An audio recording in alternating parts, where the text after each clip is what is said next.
Yang pertama kita akan menerima materi dari Kementerian Pariwisata dan Ekonomi Kreatif yang langsung akan disampaikan oleh Ibu Elizabeth Tioria Gurning. Nah, untuk materi yang dari Kementerian Pariwisata ini kita akan menerima secara virtual melalui Zoom meeting. Yang kedua kita akan menerima materi dari Kementerian Koperasi dan UMKM. Kemudian yang ketiga dari Kementerian Pertanian. Dan yang keempat itu dari Komisaris Utama Bank Sulut Go. Jadi kita langsung saja untuk materi yang pertama.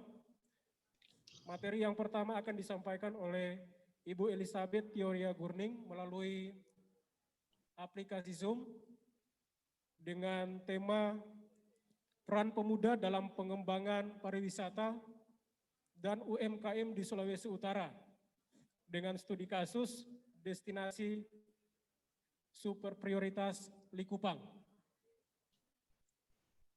Jadi kita akan langsung menerima materi dari Kementerian Pariwisata dan Ekonomi Kreatif yang akan disampaikan oleh Ibu Elizabeth Tioria Gurning. Ya, terima kasih Pak Moderator. Halo. Selamat siang Bu. Selamat siang Pak Moderator. Untuk durasi penyampaian materi 15 menit Bu. Ya. Ya. Kesempatan disilakan. Baik, terima kasih. Shalom, salam sejahtera buat kita semua. Assalamualaikum warahmatullahi wabarakatuh. Om Swastiastu, Namo Buddhaya, dan salam kebajikan untuk kita semua. Sebelumnya saya mungkin tidak bisa menyebutkan satu-satu yang ada di sana ya Pak. Pak Moderator namanya siapa ya Pak? Maaf. Bapak namanya siapa? Douglas. Douglas, oh ya. Mohon maaf sebelumnya Pak Douglas kalau saya tidak bisa menyebutkan semua karena tadi saya tidak mengikuti secara ini. Tapi yang saya mengucapkan terima kasih untuk kesempatan yang diberikan kepada kami. Terima kasih juga untuk waktu yang diberikan. Secara ini kami minta maaf sebelumnya karena Ibu Direktur tidak bisa hadir dan kami juga tidak bisa hadir secara fisik.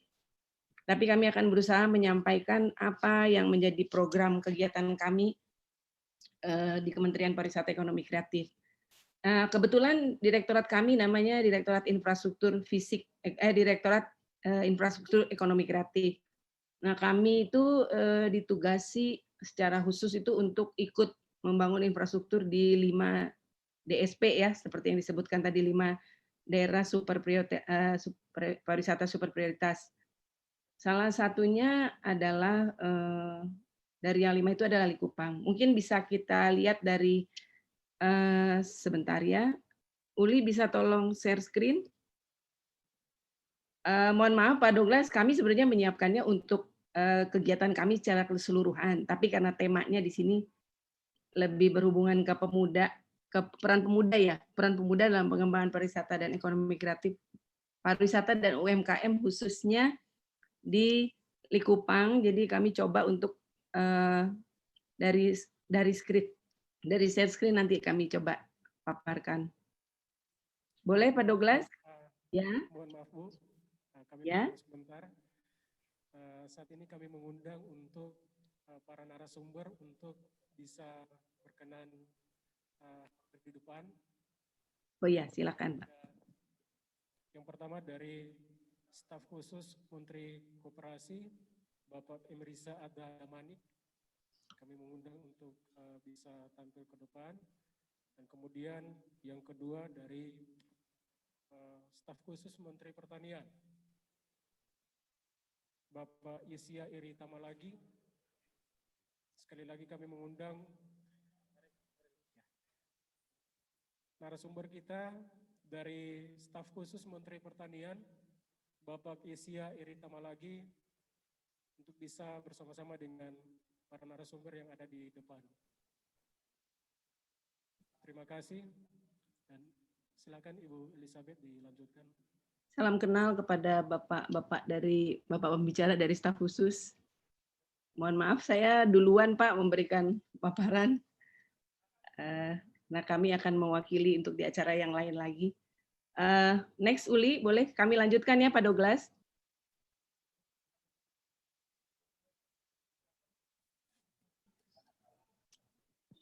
Silakan Bu.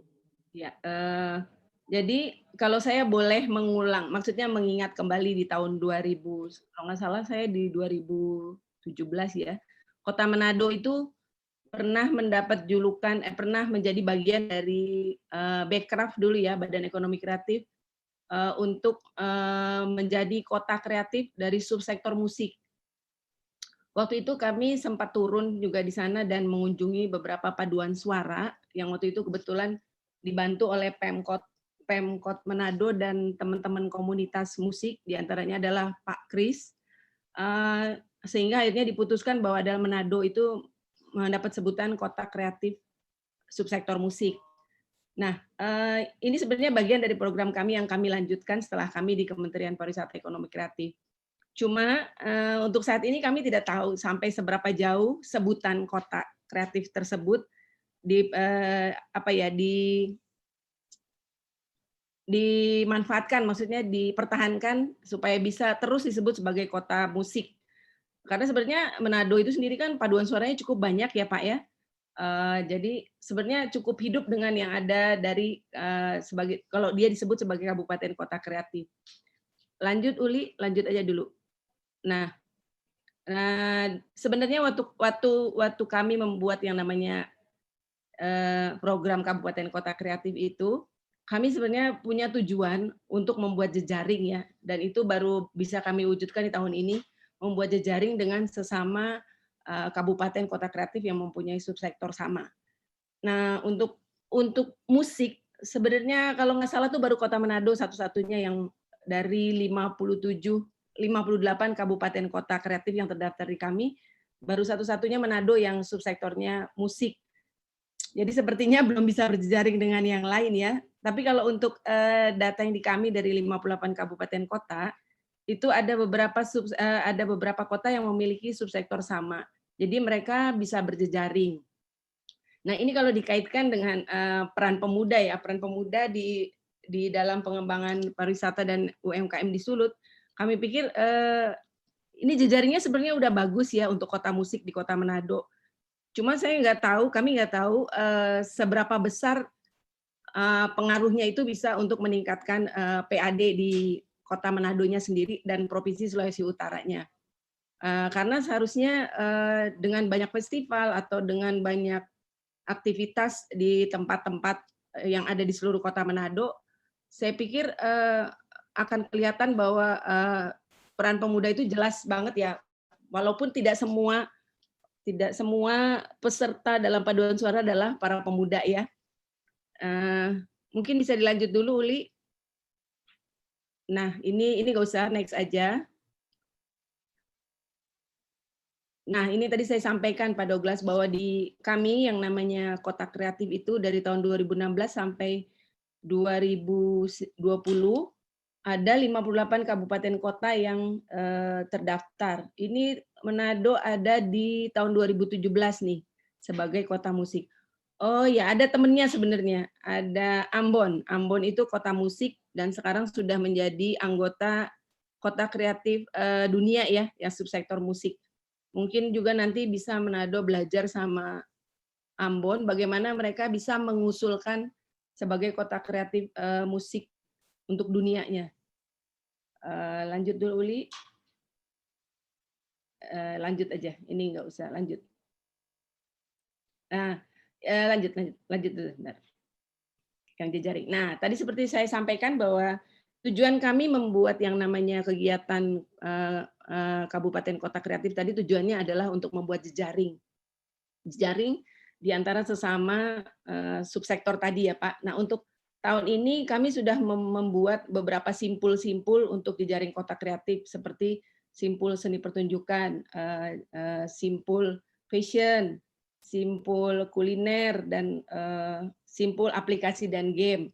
Mungkin tahun depan bisa kita coba untuk membuat simpul kota musik ya Pak, supaya bisa saling berjejaring dan bisa saling share sebenarnya.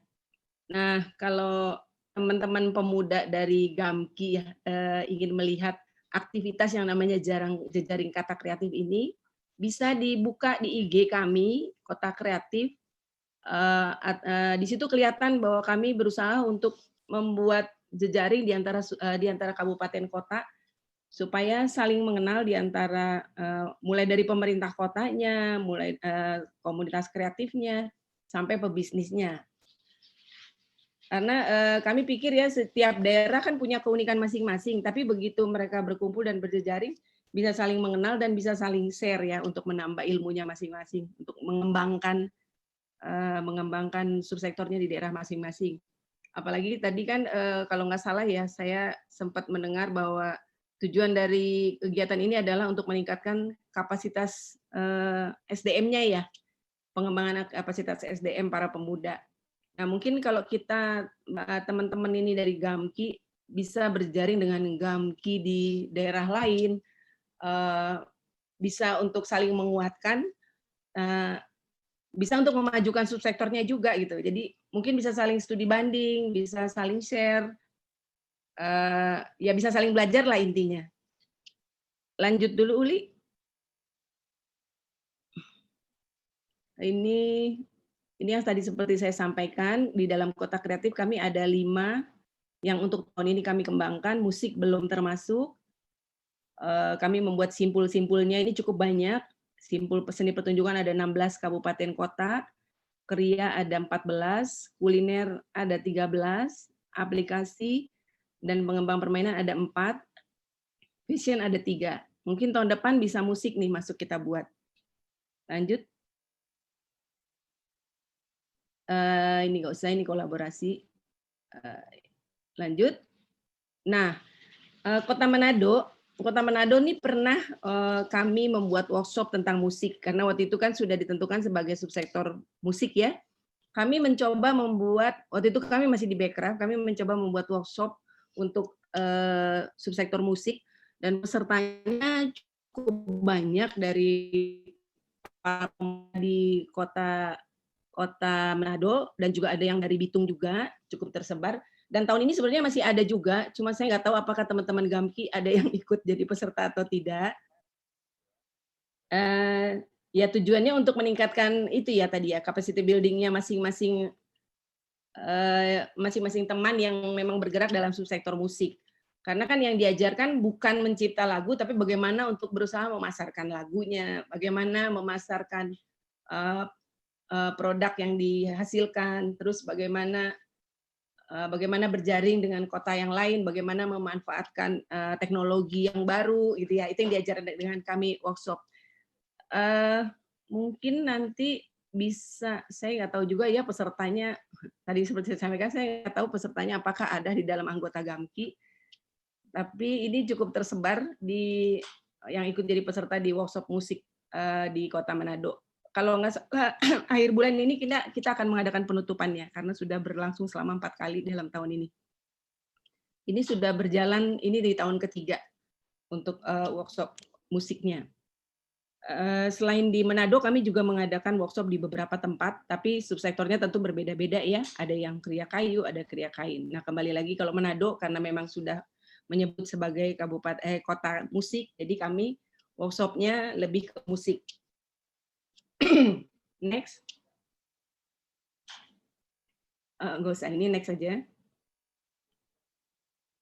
Nah, ini program kami yang sebenarnya paling banyak dicari sama teman-teman, mau dari seluruh Indonesia ya. Next, Uli. Waktu tahun 2019,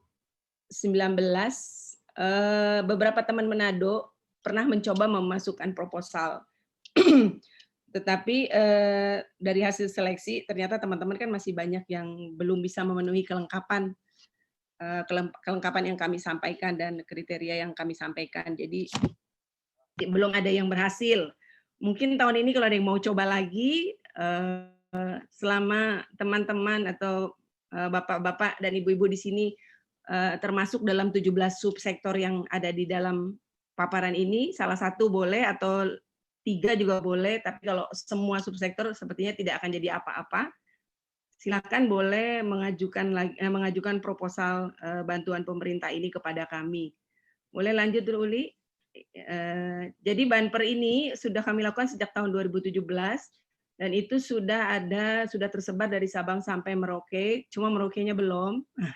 Yang paling atas ini adalah Raja Ampat. Nah, Manado itu karena tahun lalu gagal, jadi belum masuk nih dalam peta di sini, Pak Douglas. Mungkin kalau teman-teman berminat kan siapa tahu lolos nih tahun ini untuk mendapat bantuan pemerintah di tahun depan. Boleh lanjut dulu, Uli? Nah, bantuan lanjut aja dulu. Nah, bantuan terus. Ini contoh-contoh bantuan yang kami berikan. Kami memperbaiki beberapa rumah komunitas yang ada. Ini contoh yang ada di Kabupaten Sika. Kami memperbaiki rumahnya sehingga rumah ini bisa dipergunakan oleh komunitas untuk melakukan workshop, untuk pameran, untuk mereka diskusi dan sebagainya di Kabupaten Sika ini. Lanjut dulu.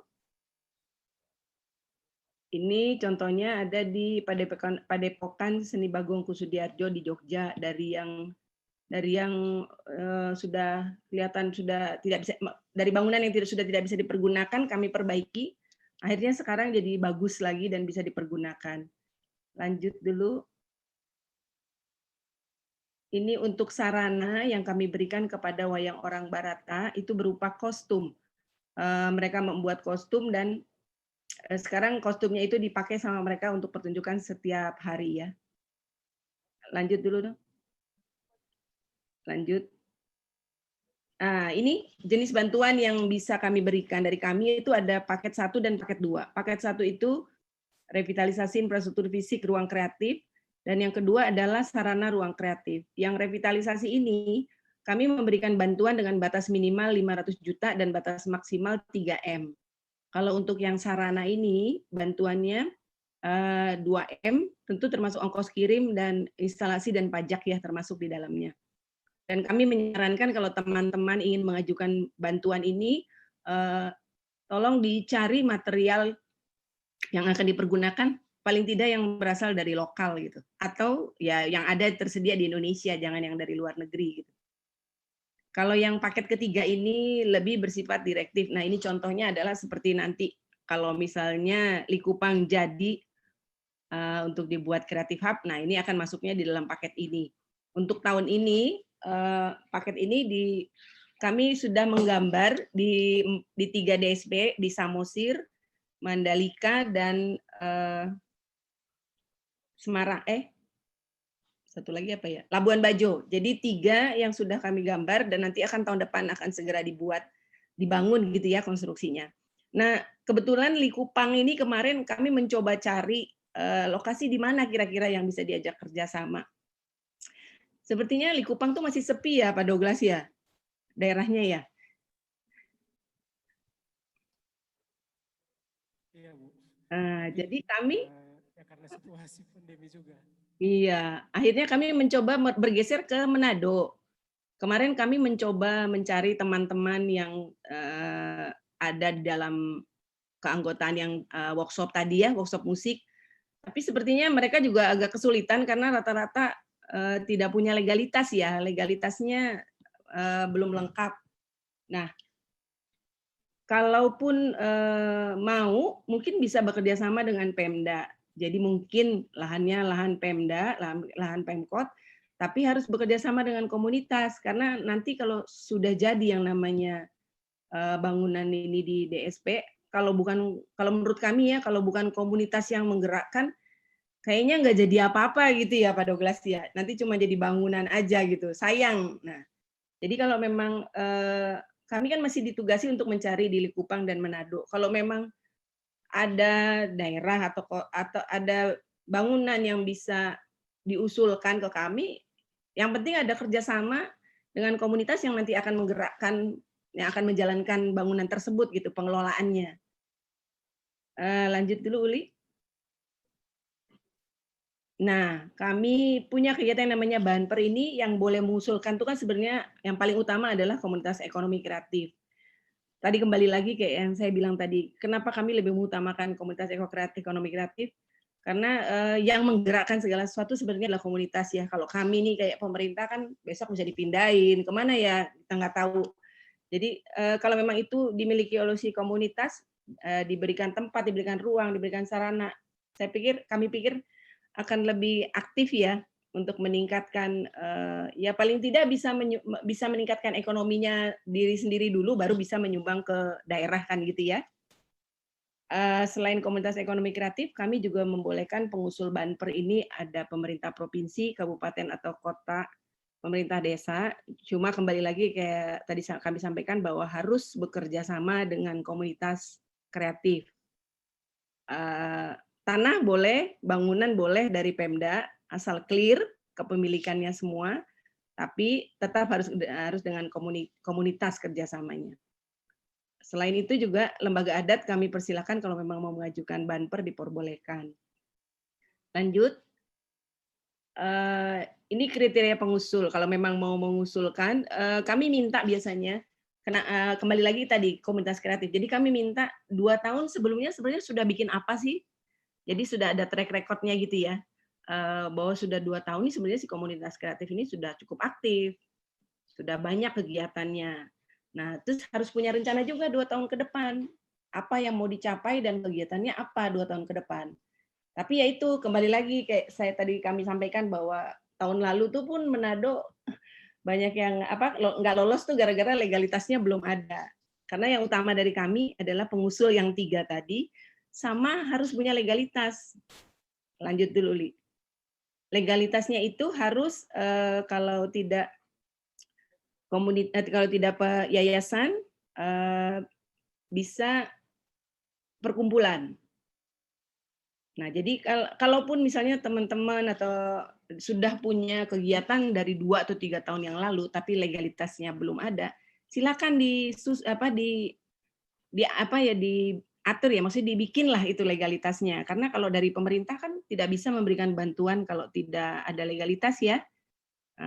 Jadi sebaiknya teman-teman komunitas kreatif yang sudah bergerak demikian aktif, sudah bergerak ke sana sini, bikin segala macam, tolong legalitasnya dibikin. Supaya kalau memang mau mendapat bantuan dari mana-mana, tidak dari pemerintah aja, lebih mudah gitu ya. Itu sih saran dari kami. Nah, untuk yang Banper ini mohon maaf nih Pak Douglas, kami kan terakhir tanggal 30 November ya, sudah tinggal 2 minggu lagi. Tapi silakan saja kalau teman-teman mau memajukan, ini bisa diklik dari websitenya ini, website banperkemenparekraf.go.id. Itu semua syarat-syarat maksudnya ada proposal apa segala macam sudah ada di situ. Teman-teman tinggal mengisi gitu ya, latar belakangnya apa segala macam tinggal mengetik di situ. Tapi jangan lupa nanti di-scan, dikeluarkan dulu di tanda tangan basah, baru di-scan lagi dan dikirimkan ke kami. Soalnya ada beberapa nih yang mengirim tapi nggak ada tanda tangannya. Jadi kita bingung ini yang ngirim siapa sebenarnya gitu. Boleh juga dikirim secara fisik, kami terima tanggal 30 November ya. 30 November itu bukan cap pos tapi kami terima di kantor kami itu tanggal 30 November terakhir. Nah, silakan teman-teman kalau yang mau mengajukan bantuan pemerintah ini bisa lihat di website tersebut dan coba untuk mengisi ya. Kalau memang mengajukan siapa tahu beruntung lah istilahnya, karena yang akan memasukkan proposal itu kan dari Sabang sampai Merauke ya. Jadi kami pun harus menseleksi dengan sangat serius dan kriteria yang tadi kami sampaikan seperti kayak legalitas, bahwa dia adalah harus komunitas kreatif atau Pemda atau lembaga adat itu harus terpenuhi. Sama kalau mau kalau mau mengajukan revitalisasi, kepemilikan tanahnya harus jelas. Jadi tidak boleh tanah yang sedang diperebutkan di antara keluarga atau tanah yang sedang saya nggak tahu, pokoknya sedang berkasus tuh pasti jelas akan kami tolak. Lanjut. Nah, ini yang tadi saya sampaikan di awal bahwa kami harus mendukung di 5 DSP. Jadi kita akan membangun yang namanya Creative Hub di 5 DSP. Untuk tahun ini yang sedang dibangun adalah di kawasan Joglo Semar, di Kota Semarang, kawasan Kota Lama. Saat ini konstruksi sedang berjalan, dan kebetulan tahun ini karena gedungnya sudah jadi kami hanya memperbaiki interiornya. Mungkin nanti teman-teman satu saat kalau pergi ke Semarang bisa mengunjungi itu gedung Ode Trap sama gedung Galeri Industri Kreatif. Tapi kalau saat ini ya sedang dibangun. Lanjut. Nah, ini 5 DSP itu ada di Samosir, Semarang, Mandalika, Labuan Bajo, dan Likupang. Kalau Samosir, tahun ini kami sudah menggambar desainnya dan rencananya tahun depan akan dibangun. Semarang tahun ini sedang dibangun. Mandalika pun sudah digambar tahun ini, tahun depan tinggal membangun. Labuan Bajo, kami bekerja sama dengan PUPR yang membangun bangunannya, kami yang mendesain interiornya di dalam, dan ini tahun depan kami akan membuat desain interiornya tahun depan, gambarnya sudah jadi tahun ini. Nah, yang belum ada adalah Creative Hub di Likupang. Tadi seperti saya sampaikan di awal kan bahwa kita kesulitan nih mencari lokasi di sana. Memang kemarin sempat ada tawaran dari ITDC, tapi sepertinya karena melihat lokasi masih sepi ya, jadi makanya sepertinya kami akan bergeser ke Manado. Nah, masih mencari-cari nih lokasi mana kira-kira yang baik ya, yang tidak bermasalah yang bisa kita bangun untuk membuat Creative Hub sebagai dukungan untuk daerah super prioritas. Lanjut. Ini keterangannya, udah lewat aja dulu, lanjut. Nah, ini yang di Labuan Bajo, secara sepintas aja ini yang kami perbaiki, di dalamnya nanti ada 2 lantai, jadi nanti kalau ke Labuan Bajo bisa datang ke Puncak Waringin untuk lihat. Kalau sekarang baru bangunan luarnya aja dari PUPR yang mengerjakan. Lanjut. Ini Creative Hub Semarang yang rencana sedang konstruksi saat ini, nanti dalamnya akan seperti ini. Dari 2 gedung, yang atas adalah gedung Galeri Industri Kreatif, yang 2 di atas, 2 di bawah ini adalah gedung Ode Trap. Rencananya bisa dipakai untuk fashion show, karena Semarang adalah kota fashion ya, kalau Manado tadi kan kota musik. Lanjut. Ini di Samosir, tahun ini kami sedang membuat ini yang gedung putih ini di belakang ini tempat penjemuran kopi ya. Karena kalau di Samosir subsektornya kuliner, jadi lebih ke arah kulinernya kebetulan yang dipilih adalah kopi. Nah, kami mencoba tahun ini untuk membuat greenhouse ini di atas bukit ya, di daerah nama daerahnya Sigulati. Nah, untuk tahun depannya kami yang tadi seperti disampaikan bahwa kami sudah menggambar untuk membuat Creative Hub di Pantai Indah Situkir. Itu di Samosir juga. Nah, ini yang kembali lagi tadi saya bilang bahwa ya teman-teman pemuda ya sebenarnya banyak yang bisa dilakukan. Karena saya kepikirannya begini, Manado itu kota musik. Kenapa tidak kita membuat entah seminggu sekali, entah 2 minggu sekali ya, teman-teman pemuda nih mungkin yang menginisiasi membuat di daerah, entah di kelurahan, entah di RT ya, membuat seperti kayak paduan suara kecil-kecilan gitu loh. Mungkin ada taman-taman kecil atau apa. Nah, itu yang akan menghidupkan. Jadi nanti mulai rame kan, mungkin awal-awal agak susah ya, tapi kalau terus-terusan teman-teman kerjakan nih, teman-teman pemuda mengerjakan, saya pikir daerahnya akan hidup nanti nih. Jadi lebih rame. Contoh ini sebenarnya bisa dilihat kayak di Banyuwangi ya, itu kan bupatinya berusaha untuk membuat seni pertunjukan di mana, sehingga kota Banyuwangi kan sekarang menjadi disebutnya kota festival ya. Nah, Manado dengan banyaknya paduan suara, sampai ratusan ya kalau nggak salah ya, Pak Douglas ya, jumlahnya. Saya pikir dengan banyaknya ini bisa nih nanti dibikin kecil-kecilan, mungkin di kelurahan sini, kelurahan sana, masing-masing bikin lah gitu ya. Nanti satu saat dibikin di kota, bikin kayak festivalnya atau apa. Tapi paling enggak masyarakat setempat yang pinter-pinter, memang dasarnya pinter nyanyi ya, ceritanya kalau orang Manado tuh begitu lahir mungkin pinter nyanyi ya. Begitu lahir udah nyanyi langsung ya kalau orang Manado. Sama kayak orang Batak sepertinya. Manado memang pinter-pinter nyanyi, Bu. Nah, saya pikir dengan bikin di lokasi masing-masing ya, di wilayah masing-masing, nanti daerahnya jadi hidup. Nanti satu saat mungkin Pemkot kepikiran untuk bikin di kota secara besar-besaran, jadi teman-teman dari wilayah-wilayah bisa ikut aktif di sana. Atau teman-teman Gamki nanti yang bikin festival besarnya gitu kan, setelah di wilayah masing-masing bikin. Terus yang kedua yang perlu teman-teman ingat sebagai pemuda nih ya, sebaiknya jangan tergantung sama pemerintah. Sudah terbukti ya, kalau kita selalu mengandalkan sama pemerintah daerah, sepertinya nggak akan bisa jalan. Jadi tolong teman-teman, walaupun kesulitan dana, walaupun ya terutama adalah kesulitan dana, tapi coba namanya kreativitas itu kan tanpa batas ya. Ayo dengan siapa aja, mulailah dengan yang kecil-kecil ya. Kayak tadi saya bilang, bikin paduan suara atau bikin panggung musik kecil-kecil di setiap wilayah, nanti lama-lama kan jadi bisa di satu tempat yang lebih besar gitu nantinya. Saya juga belum tahu apakah di Manado ada sebuah taman yang besar yang bisa dipergunakan bersama-sama nanti ya, kira-kira seperti itu. Nah, saya mau kasih contoh ini di Majalengka tuh namanya ada Jatiwangi Art Factory.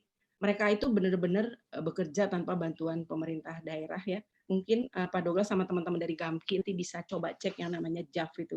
Gimana mereka akhirnya sekarang sudah mendunia dan banyak orang-orang dari luar yang datang untuk residensi dan belajar. Belajar sama masyarakat di situ malah. Pengen tahu lebih dalam tentang kesibukan masyarakat Majalengka.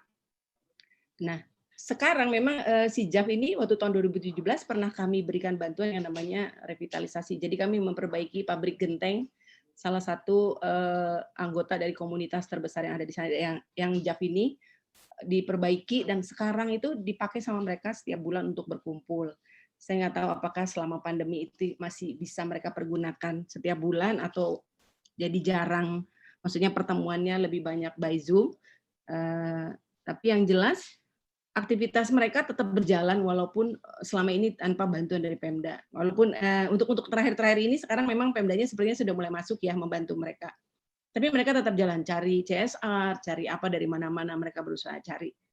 Nah, jadi kalau memang para pemuda ini mau bergerak ya, mau di bidang pariwisata, mau di Ekraf, mau di UMKM, mau dimanapun, ayo bergerak, jangan selalu tergantung kepada pemerintah. Tapi ayo, mungkin kami ya, kayak kami ini kan kayak saya lah misalnya kan besok-besok saya bisa pindah lagi ke tempat lain, saya nggak tahu. Tapi kalau teman-teman yang namanya punya kreativitas, bisa berjalan terus, idenya digunakan saja.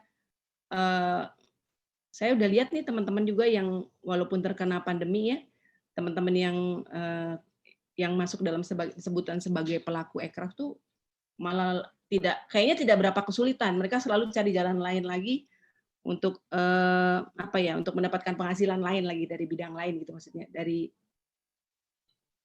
ya ide lah, maksudnya dia bisa menciptakan macam-macam gitu ya. Terus yang lain juga yang perlu diingat sebagai teman-teman pemuda ya, mungkin yang bisa jadi perhatian kita semua adalah kan tadi tujuannya untuk meningkatkan kapasitas buildingnya masing-masing ya, masing-masing teman. Nah jadi saya pikir ya dengan misalnya nih saya adalah penulis lagu, saya bisa sharing kepada orang lain, ayo saya ajarin kamu bagaimana caranya membuat lagu. Jadi itu peran pemuda di sini adalah diantaranya adalah sharing. Masing-masing yang punya kalian, ayo kita bagi tanpa perlu mengharapkan imbalan ya. Ayo lakukan apa yang bisa kamu lakukan untuk negerimu, ayo lakukan apa yang bisa lakukan untuk Kota Manado. Mungkin begitu dulu ya Pak Douglas dari kami. Oke, terima kasih Bu.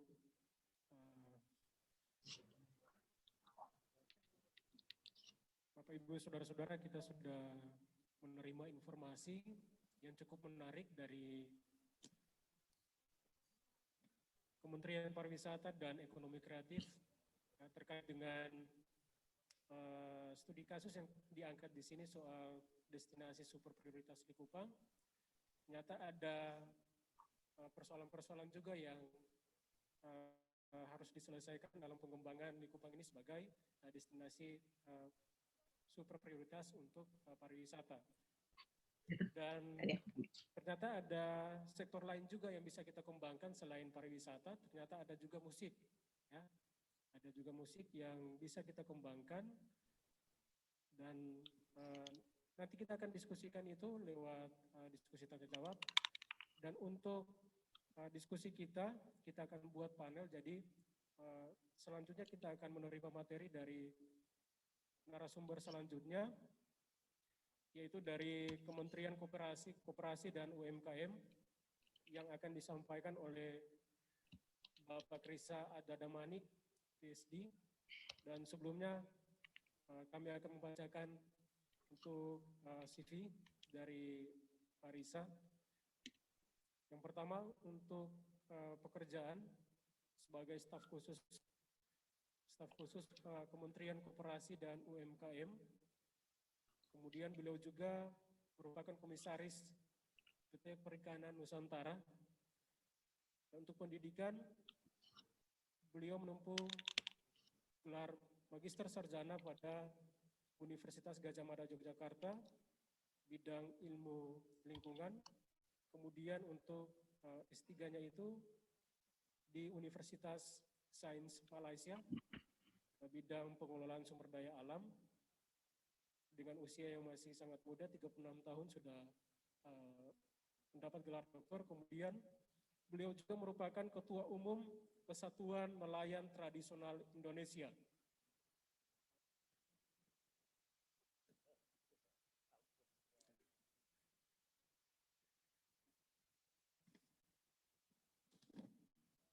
Kemudian beliau juga dikenal sebagai salah satu diplomat yang cukup memperjuangkan nasib-nasib nelayan tradisional. Oleh karena itu, selanjutnya diberikan kesempatan kepada Bapak Risa Adadamanik untuk memberikan materi terkait dengan peran pemuda dalam pengembangan pertanian, pariwisata, dan UMKM di Sulawesi Utara. Waktu dan tempat disilakan.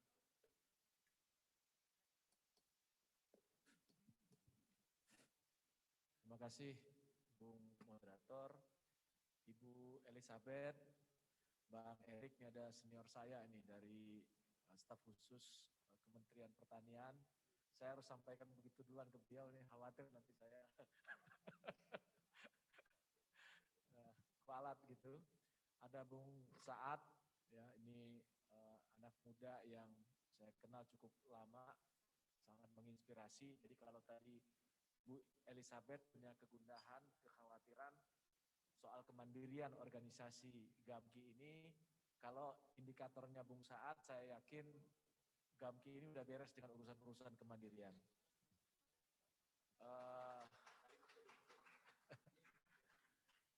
Ibu Ketua GAMKI Sulawesi Utara, saya kaget ya lihat acara ini.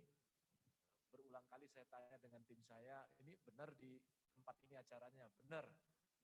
Nggak salah, enggak.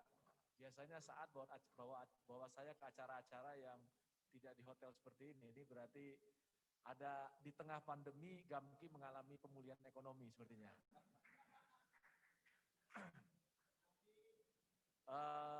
Bapak Ibu sekalian, di sini banyak sekali saya kira dari pemerintah provinsi ya, yang mewakili pemerintah kota atau kabupaten, dari lintas kementerian. Selamat siang, salam sejahtera untuk kita semuanya, salam.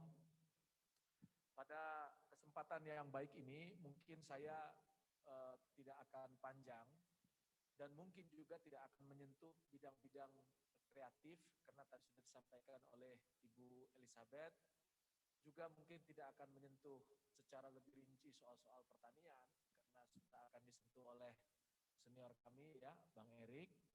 Saya akan bicara mungkin tentang dua hal. Yang pertama itu terkait dengan UMKM kita, dan yang kedua peluang apa yang mungkin bisa kita manfaatkan untuk Sulawesi Utara ini. Yang pertama terkait dengan UMKM kita. Kita tahu bahwa perekonomian nasional kita itu sangat tergantung dengan UMKM. Ya, bisa kita lihat secara statistik 99% lebih dari pelaku usaha di Republik ini ya usaha mikro, kecil, dan menengah. Potret itu persis sama, pergi kemanapun ke Republik ini, provinsi di timur maupun di barat Indonesia, lebih kurang sama. Ya, sebagian besar pelaku usahanya adalah usaha mikro, kecil, dan menengah. Nah, usaha mikro, kecil, dan menengah ini menyerap lebih dari 97% tenaga kerja di Indonesia. Jadi, saya setuju dengan sejumlah penelitian, sejumlah lembaga-lembaga yang mengatakan bahwa yang menentukan ya, bagaimana kita bisa bangkit, bisa pulih, bisa lebih baik pasca pandemi ini adalah bagaimana kita bisa menyelamatkan UMKM di tengah pandemi. Lebih kurang demikian. Kalau kita bisa memulihkan ya, usaha mikro kecil dan menengah kita di tengah pandemi, otomatis kita nggak terlalu berat lah setelah pandemi COVID-19 ini. Ya, karena apa? Karena UMKM ini menyerap tenaga kerja yang cukup besar dan punya efek pengaruh ekonomi yang cukup besar juga kepada perekonomian nasional kita. Nah, pertanyaannya adalah UMKM kita ini situasinya seperti apa di tengah pandemi?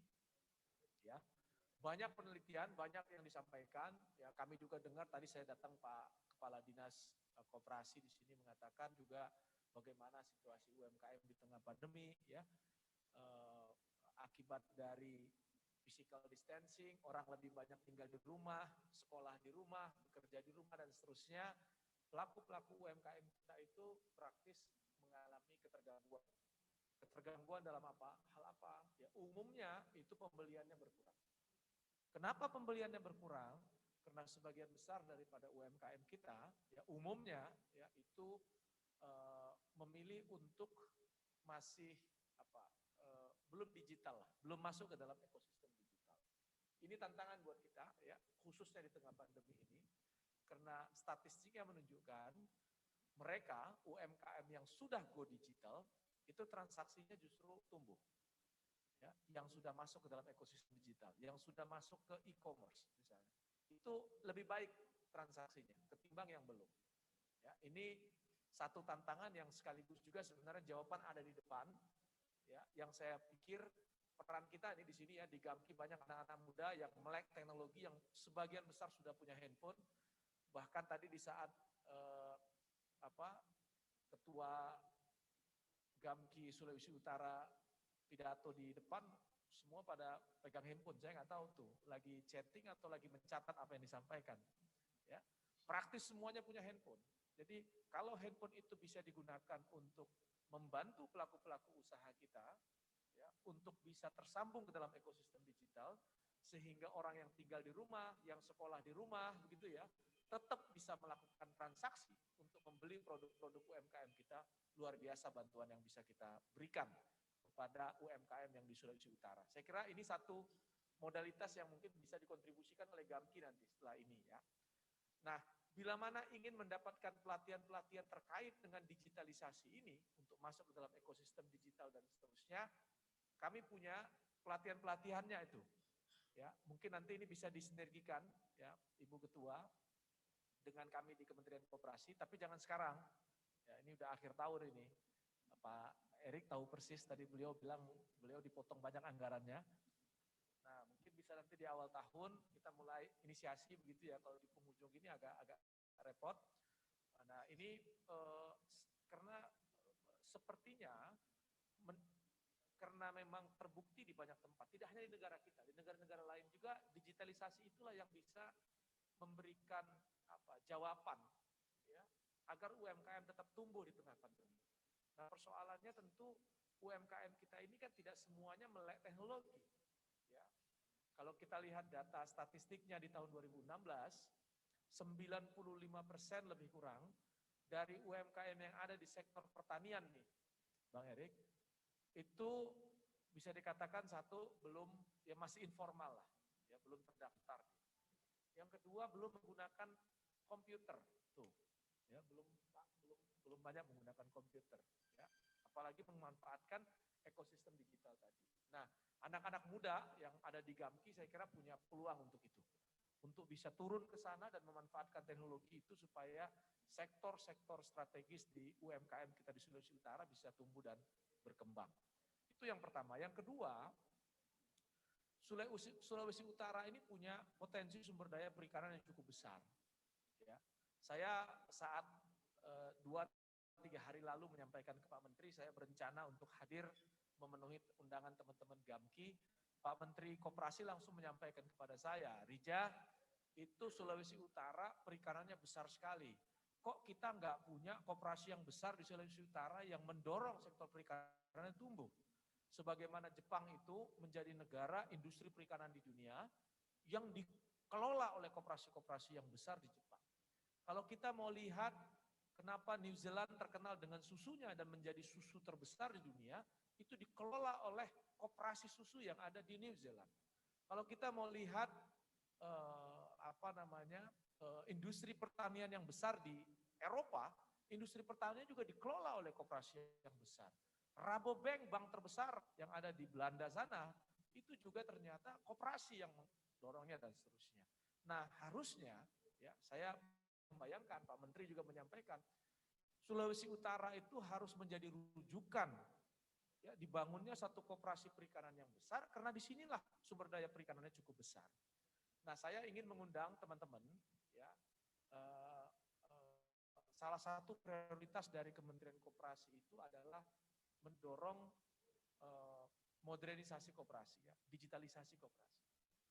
Kenapa kita ingin dorong modernisasi, digitalisasi koperasi ini? Harapannya itu satu, terjadi regenerasi. Kita tahu bahwa dalam waktu yang cukup panjang, ya, kita berkepentingan untuk mendorong anak-anak muda itu turun, masuk ke dalam kelembagaan-kelembagaan ekonomi yang konkret. Jadi tidak lagi kerja per orang per orang gitu. Ya. Kalau kerja orang per orang sampai kapanpun ya mungkin tidak akan pernah sampai pada efektif dan efisien usahanya, atau tidak akan mungkin bisa bangun satu usaha yang punya skala ekonomi yang sama dengan korporasi. Ya. Nah, maka kita punya kelembagaan koperasi. Koperasi itu harus dimasuki, harus diisi oleh orang-orang muda. Dan inovasi dan teknologi itulah yang mungkin bisa menjadi gula-gula ya, untuk mendorong anak-anak muda itu bisa masuk. Nah, sekarang digitalisasi koperasi itu menjadi prioritas kami di Kementerian Koperasi. Ya, kami berharap nanti teman-teman GAMKI kita bisa berkolaborasi ini, melahirkan satu koperasi yang modern tuh. Ya.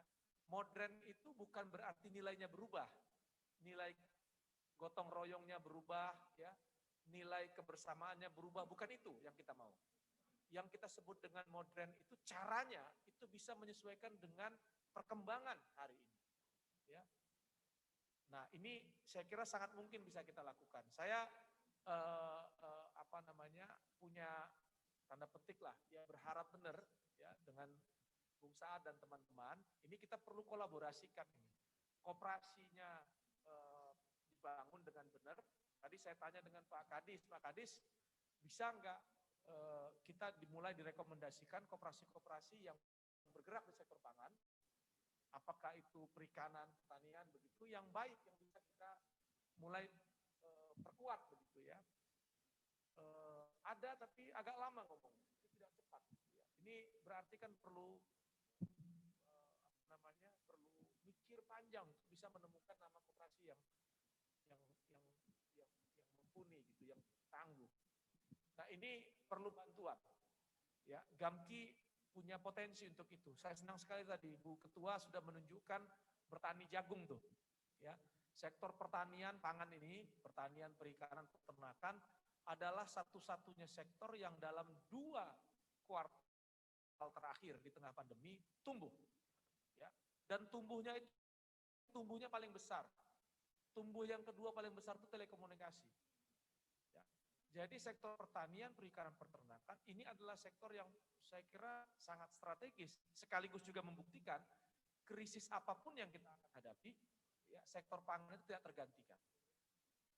Ya. Nah, maka oleh sebab itu saya ingin mengajak teman-teman GAMKI ya, masuk ke dalam sektor-sektor strategis ini, pertaniannya, perikanannya, ya nanti pertaniannya ada Bang Erik yang akan ngomong, perikanannya ini menurut saya mari kita bangun.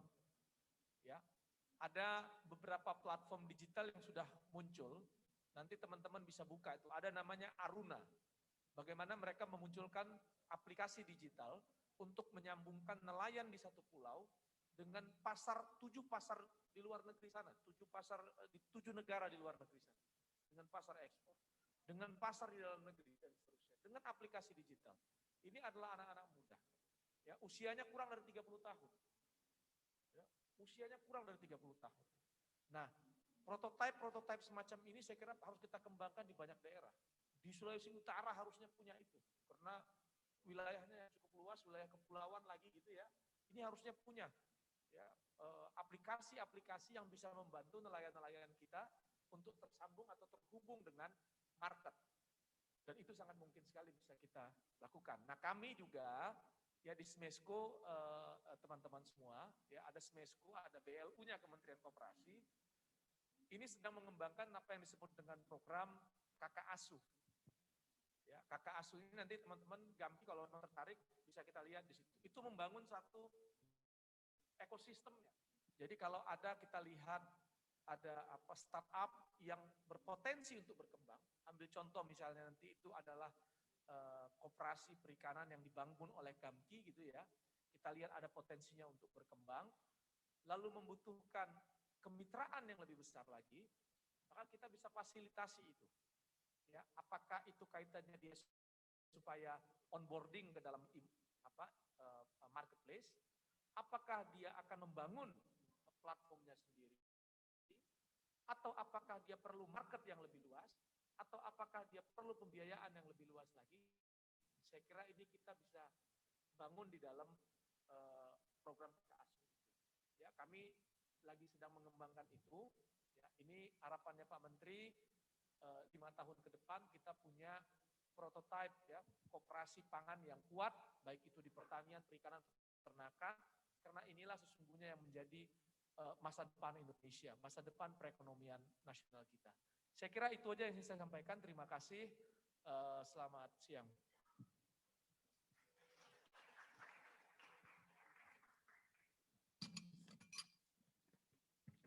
Terima kasih Pak Reza untuk materi yang cukup baik, cukup menarik untuk kita.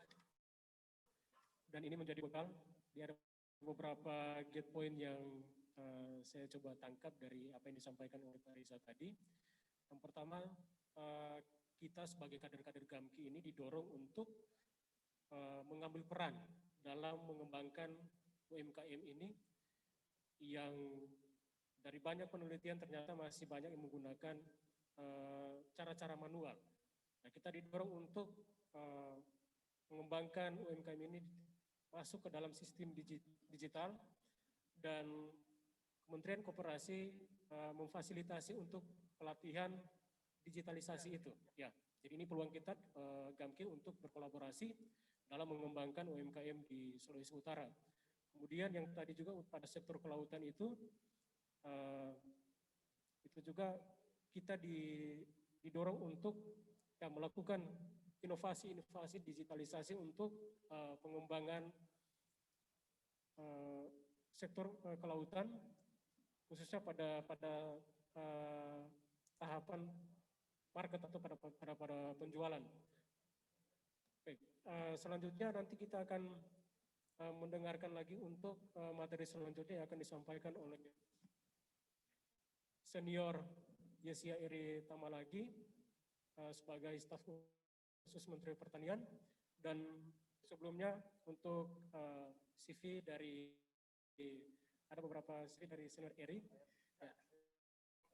Yang pertama untuk pendidikan dan organisasi, jadi lulusan dari Universitas Tadulako Palu, sarjana ekonomi.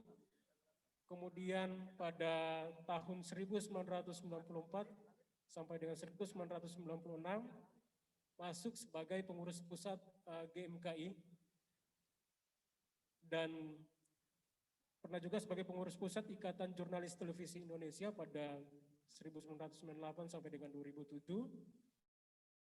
Kemudian beliau juga sebagai jurnalis kurang lebih 20 tahun itu sebagai jurnalis di Jakarta. Dan untuk kelahiran lahir di Luwuk pada tanggal 26 Maret tahun 1969.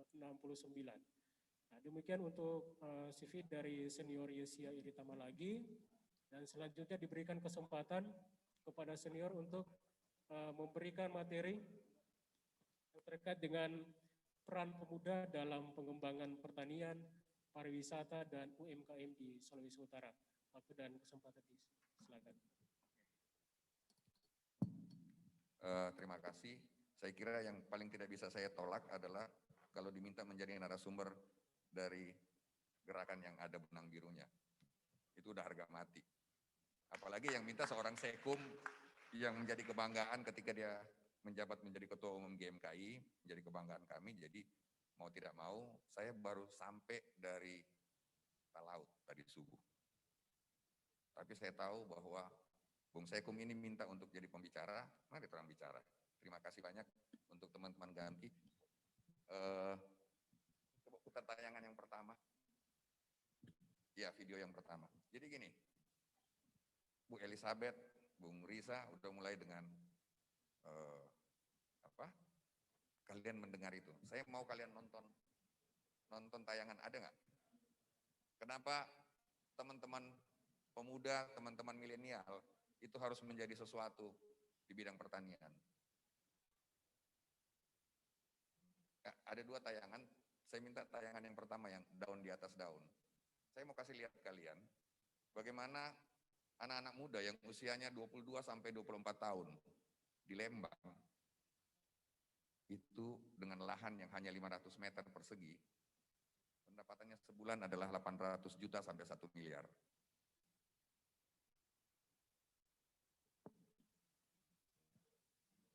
GAMKI tadi bilang mereka punya 6 titik Nariba Kobong. Saya di Tahuna mendapatkan kenyataan dengan 26 pulau yang berpenghuni dari 100 sekian, petani milenialnya itu ada 208. GAMKI dengan 15 DPC dan anggota ribuan, apa yang kalian mau buat?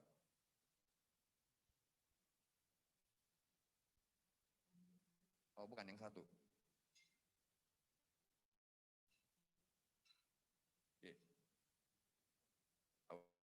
Audionya.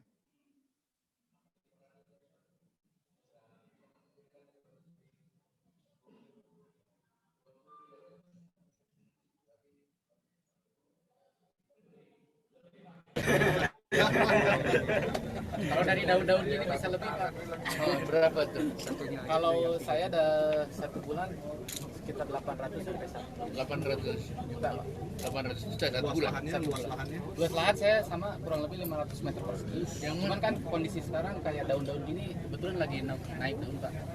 Kebutuhan sekarang Daun mungkin, lagi naik daun ya. Iya, daun lagi naik daun Pak. Cuman Saya cuma ingin mencuri perhatian kalian bahwa kalau kita menemukan komoditas yang tepat,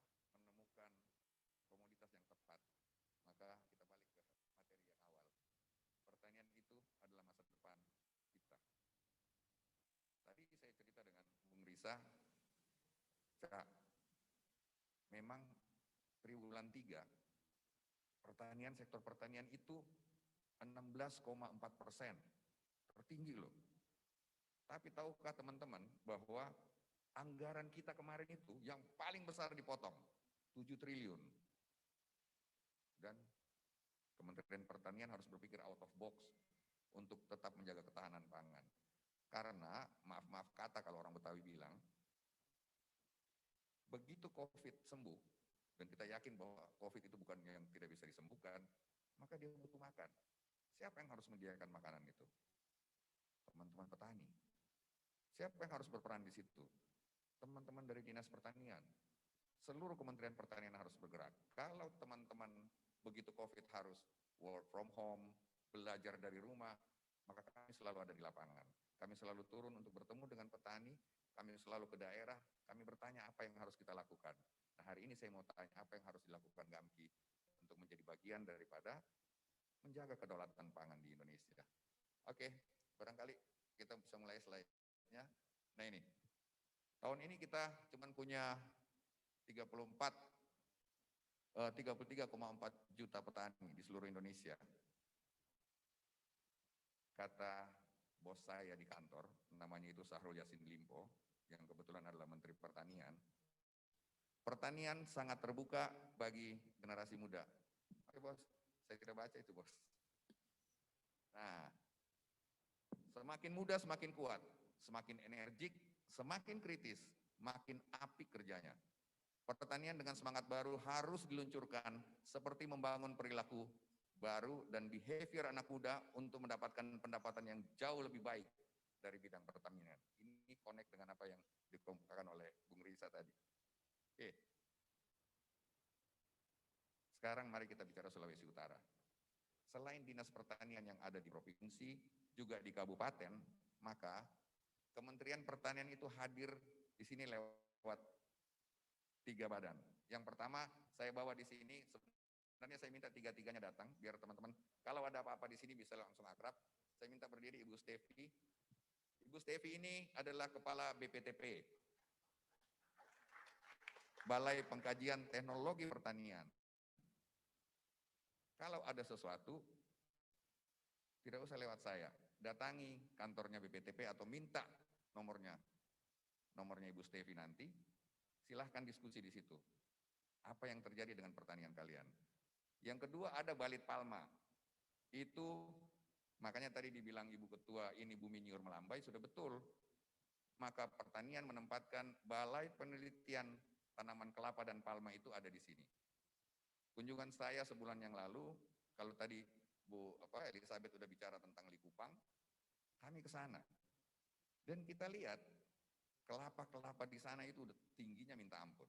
Kalau itu harus menjadi tempat kawasan pariwisata, di kepala kita adalah kita harus remajakan kelapa-kelapa ini, karena bagaimana orang mau senang di pinggir pantai? Bagaimana orang mau mendapatkan sesuatu, mau minum kelapa muda, kalau cuma habis waktu panjat kelapa yang tinggi. Kalau kita semakin banyak ke lapangan, kita pasti tahu bagaimana harus menyelesaikan persoalan itu. Sementara di Balai Palma, sekarang kelapa tidak lagi terlalu tinggi. Biar Mbak Ojo bisa jatuh itu kelapa. Karena banyak komoditas baru yang sekarang dikembangkan. Maka silakan teman-teman, tadi saya ingin Pak Is juga hadir di sini, tapi beliau lagi pertemuan dengan Deputi Bappenas. Yang ketiga kita punya karantina. Nah, karantina ini yang bertugas untuk melakukan stimulan terhadap ekspor daripada Sulawesi Utara. Kita dibebani dengan gerakan 3 kali ekspor. Ini potensi kalian yang ada di Sulawesi Utara. Saya nggak akan terlalu banyak bicara, tapi ini mungkin nanti materinya silakan dibagi supaya teman-teman tahu apa yang harus kalian kerjakan. Lalu berikutnya silahkan lihat. Ekspor daripada Sulawesi Utara itu sudah ke 49 negara. Jadi bayangkan, ada potensi yang luar biasa. Dunia membutuhkan hasil-hasil pertanian dari Indonesia. Tinggal bagaimana kita mau mengambil peran di situ. Argentina, Australia, sampai Vietnam, Amerika. Bahkan bulan lalu, koreksi kalau saya salah Bu Stevi dan teman-teman pertanian, bulan lalu berkat inisiasi dari teman-teman karantina, Bea Cukai dan beberapa pihak terkait, penerbangan langsung dari Manado ke Jepang itu terbuka. Kargo Garuda yang dulunya kekeh tidak mau untuk ini, bisa kita komunikasikan dengan baik. Dan hari ini Jepang banyak minta produk dari Indonesia. Salah satunya, sejak hari Senin kemarin, saya juga udah meminta teman-teman dari Baliti, Balai Penelitian Tanaman Hias. Hari ini mereka masih melakukan pelatihan di Tomohon. Kenapa harus ke Tomohon? Kunjungan saya bulan lalu menemukan bahwa Jepang membutuhkan krisan dari Tomohon. Tapi kita punya petani di sini masih dengan kebiasaan untuk krisan jual for acara di gereja, for orang kaweng, sehingga masih terkontaminasi sama pestisida. Sejak hari Senin saya minta tim dari Balai Tanaman Hias pergi ke Tomohon, ajar petani-petani di sana, kasih ilmu sama mereka, jangan pulang kalau mereka belum bisa mandiri. Maka sampai hari ini masih terjadi pertemuan di Tomohon. Kenapa? Karena Jepang membutuhkan krisan riri, potensi ekspor. Hari ini teman-teman sedang bekerja keras untuk menggolkan dari Bitung direct ke Cina. Kalau itu terjadi, maka banyak pos yang bisa kita potong. Komunitas kita lebih dikenal di luar. Oke, berikutnya. Nah, semua data tentang ekspor dan potensi kita, saya udah kasih materinya, silakan dibagi sama peserta, supaya teman-teman fokus dan tahu mau bikin apa. Jadi, yang Pak Pendeta bilang tadi, doakan yang mau dikerjakan. Tapi itu masih koma. Karena DP titik nanti, kerjakan yang didoakan. Saya terkesan sekali apa yang Pak Pendeta bilang tadi. Jadi teman-teman, kalau kita sudah mulai gamki dengan 6 titik tadi, jangan kalah sama teman-teman petani milenial di Tahuna yang baru saya tinggalkan, yang belajar pertanian dari YouTube. Belajar pertanian dari medsos. Ada Pak Novi dengan jajarannya di Dinas Pertanian, ada Bu Stevi dengan jajarannya. Pokoknya kami, Kementerian Pertanian, ditugaskan satu hal oleh Pak Menteri, muliakan para petani. Kami semua adalah office boy dari petani.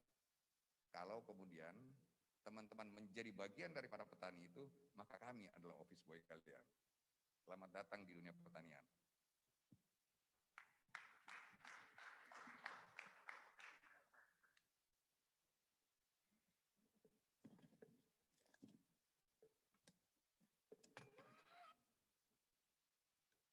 Terima kasih senior untuk materinya, dan kita akan masuk pada sesi untuk tanya jawab, diskusi tanya jawab.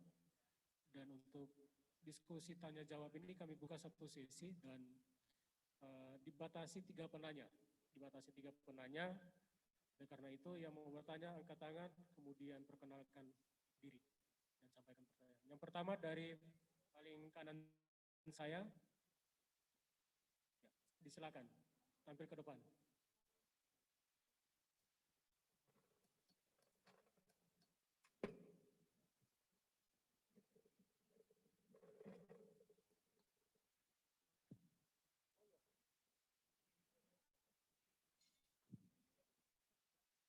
Terima kasih atas kesempatan yang diberikan. Perkenalkan, nama saya Charles Talumingan, saya dari DPC Gamki Kepulauan Sitaro. Sitaro, Siau Tagulandang Biaro, Pak. Mohon izin, Pak.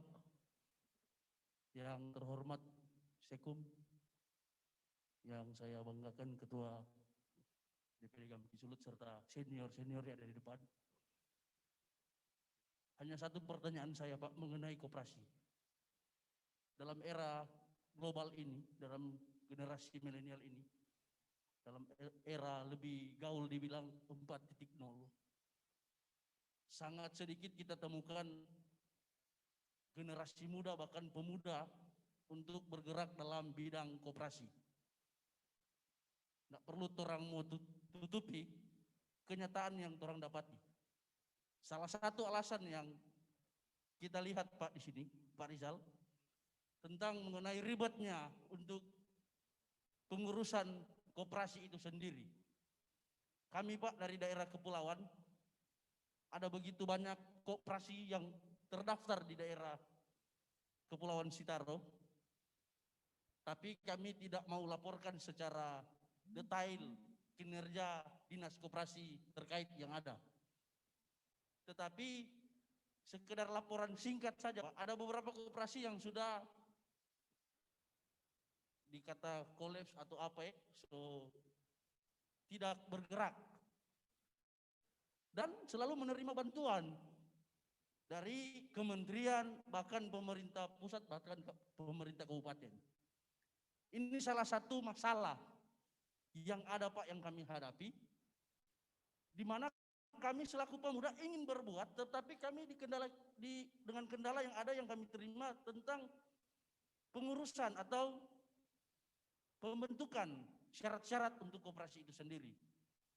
Adakah selaku senior lobby-lobby, ini bukan bicara nepotisme, tetapi adakah cara untuk pembuatan koperasi bagi kami generasi milenial, bahkan Gamki yang ada di Kabupaten Kepulauan Citaro, untuk mempermudah satu hari selesai pengurusan. Sekian dari saya, Pantu Bakasalintio Sansiote San Pate-Pate. Orait labora, shalom. Terima kasih, Bung. Yang kedua di bagian tengah, silakan.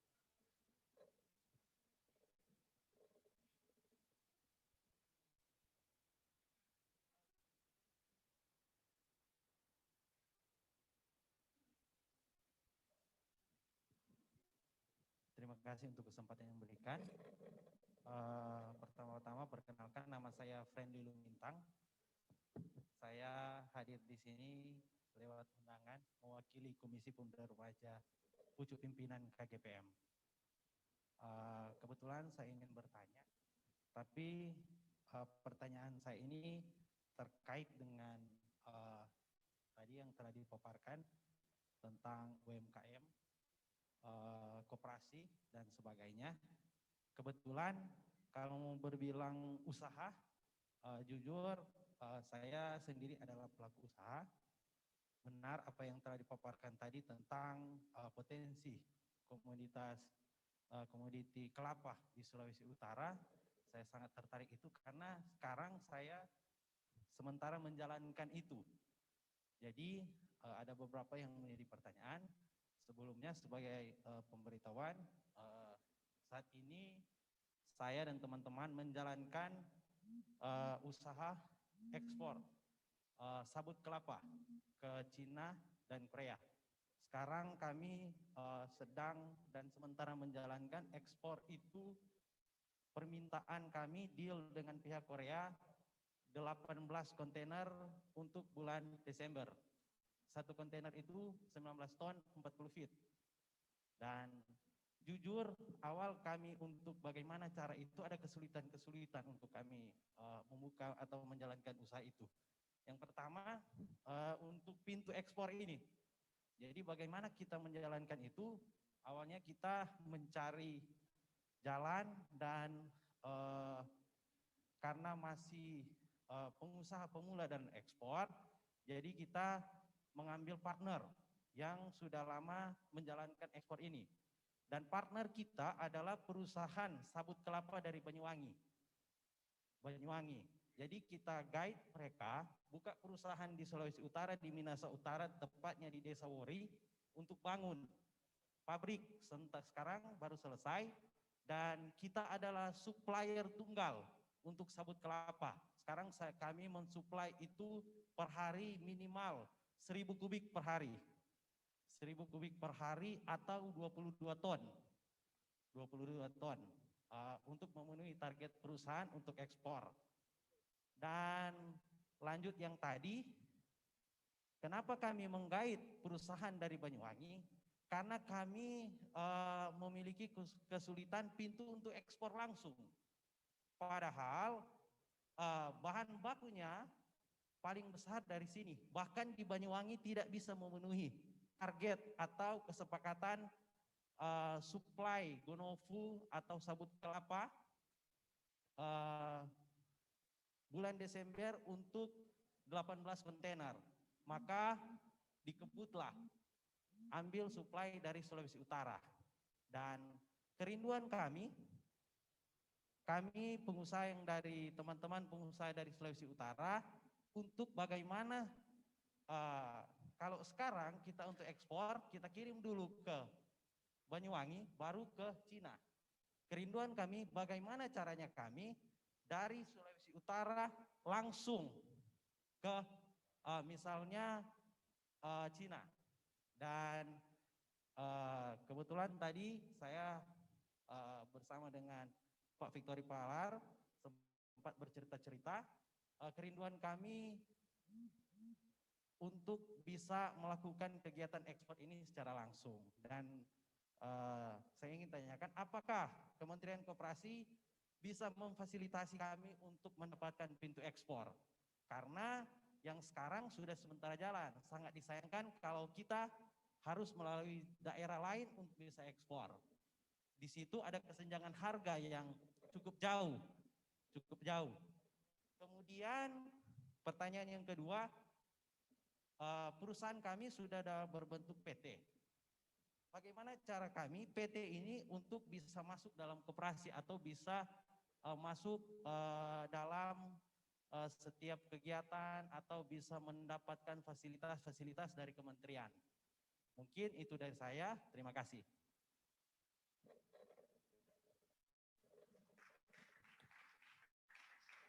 Terima kasih, Bu.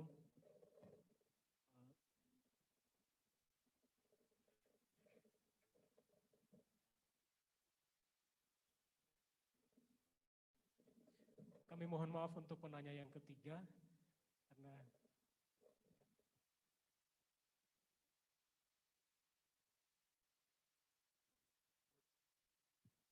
oke, disilakan untuk penanya ketiga.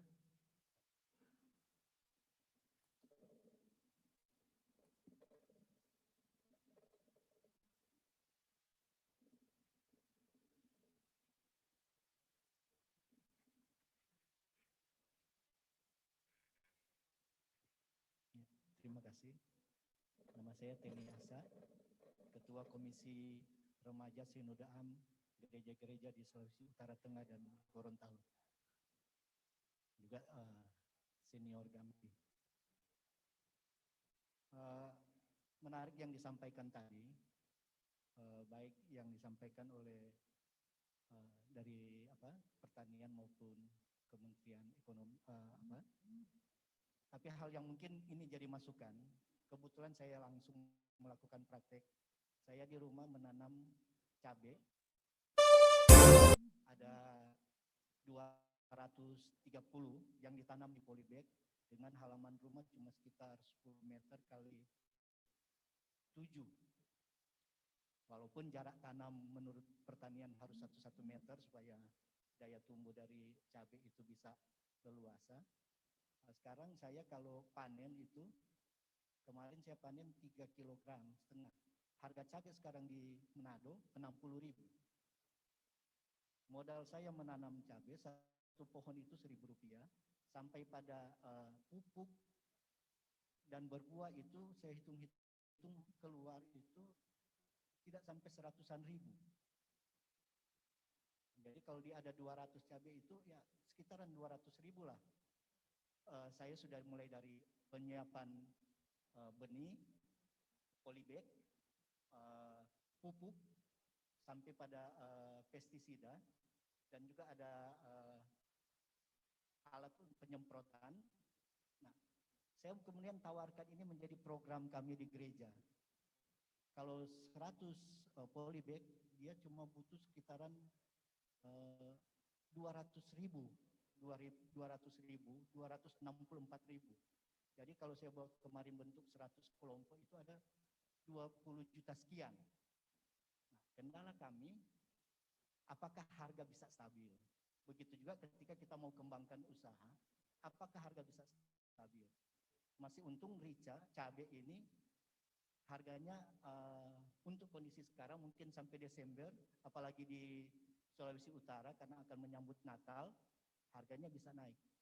Nah, memang ini salah satu surifikasi yang saya ingin sampaikan. Maksudnya di sini adalah ketika kita mau gerakan pemuda gereja, GAMKI untuk terlibat sebagai pelaku UMKM, apakah pasar sebentar bisa menjamin ketika mereka berproduksi? Nah, karena itu diharapkan intervensi pemerintah. Kebijakan Kementerian Koperasi memberikan bantuan UMKM itu satu hal yang sangat membantu. Karena daya beli masyarakat cukup tinggi. Jadi walaupun mungkin ketika kita akan melakukan produksi, kalau daya beli masyarakat lemah, ini produksi kita bisa kurang akan memberi dampak. Karena itu kami mendorong pemerintah, setuju dengan yang dilakukan oleh Pak Jokowi, adalah memberdayakan masyarakat dengan memberikan bantuan-bantuan itu. Tetapi diharapkan bantuan itu tepat sasaran. Karena kami bantuan yang diberikan baik UMKM, BLT, dan lain sebagainya, seringkali satu orang itu bisa mendapat lebih dari 2-3 bantuan. Nah, ini yang mungkin menjadi catatan juga bagi pemerintah daerah dan juga kita Gamki untuk mengkritisi. Ada rakyat yang perlu mendapatkan itu, dari berapa bantuan COVID ini tidak mendapat. Justru ada satu keluarga sudah bisa menerima, baik dari UMKM, BLT dana desa, dan lain sebagainya. Satu keluarga itu bisa menerima lebih dari 2-3. Tetapi ada keluarga lain yang tidak mendapat apapun. Nah, ini jadi catatan mungkin catatan di kementerian dan di itu untuk bagaimana kita memvalidasi data sehingga data ketika diberikan bantuan itu tepat sasaran. Ya, cuma yang saya ingin penekanan di sini adalah jaminan harga sebentar, pasar sebentar ketika UMKM ini bergerak maksimal, pasarnya kemana? Terima kasih.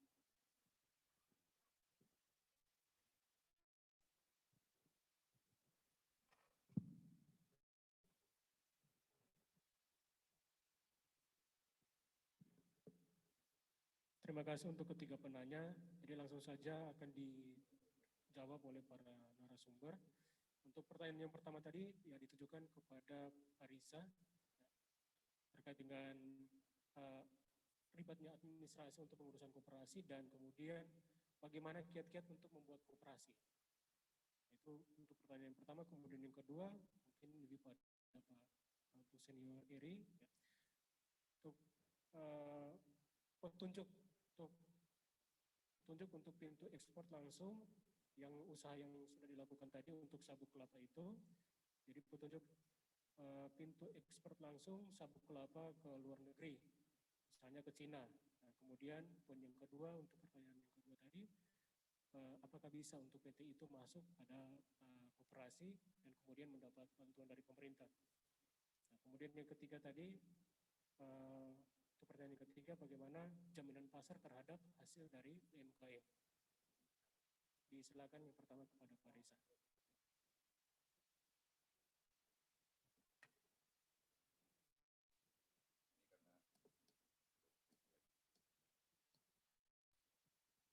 Ini karena Bung Riza bilang saya duluan, ya saya duluan. Saya kan harus ini, atas ya. Oke, kita bicara soal kelapa. Ini kerjasama sama Banyuwanginya dengan Agris atau dengan yang lain? Yang sekarang kerjasamanya? Oh, Tiga Naga, oke. Saya kemarin di Tahuna, ini ruangannya cuman kayak gini nih, panjangnya. Tapi kapasitas satu begini itu 2,5 ton. Bukan cuman sabut, tetapi sudah jadi kopra putih dan beberapa turunan lainnya.